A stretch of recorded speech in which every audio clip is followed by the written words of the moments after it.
наврӯз яке аз идҳои кӯҳантарини ниёгони мо буда ба гуфтаи таърихнигорон шояд умри бештар аз 6000 сола дорад. ин ид дар рӯзи 20 март фаро мерасад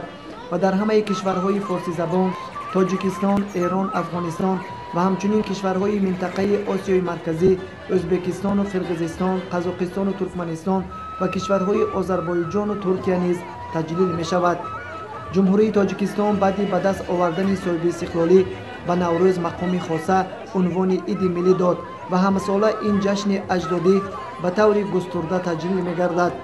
албатта бисёре аз оинҳо ва маросими наврӯзӣ дар тоҷикистон тӯли асрҳо аз миён рафтанд, вале мардуми тоҷик бо арҷгузорӣ ба таъриху тамаддун ва фарҳангу маънавиёти миллати тоҷик дар рӯзҳои наврӯз бо чеҳраҳои шод ва либосҳои нав ба кӯчаҳо баромада хурсандӣ мекарданд.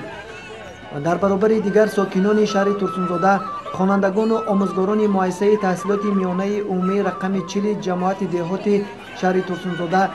бо сарварии директори таълимгоҳ Муҳаббат Турсунова наврӯзи хуҷастсафайро таҷлил намуданд. дар ин чорабинӣ бошукӯҳ раиси шаҳри Турсунзода муҳтарам Сиҷоуддин Саломзода ва мудири шӯъбаи маориф Лайло Раҷабова ва дигар намояндагони бахшу сохторҳо иштирок намуда аз чорабиниҳои фарҳангӣ дидан намуданд ва аҳли мардуми ҷамоати деҳоти регар хонандагону омӯзгоронро бо ҷашни сари сол Наврӯзи хуҷастсафай табрику шодбош гуфтанд.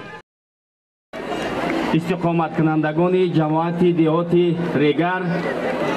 мактаби рақами 40 шаҳри Турсунзода, пеш аз ҳама ман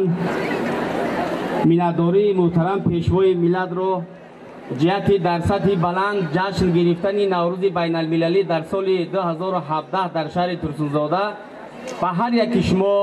расонданӣ ҳастам ва аз номи он кас ҳар яки шуморо ба Наврӯзи байналмилалӣ табрик менамоям. барномаҳои ҷолибу рангин ва театрикунандаи хонандагони муассисаи таҳсилоти миёнаи умумии рақами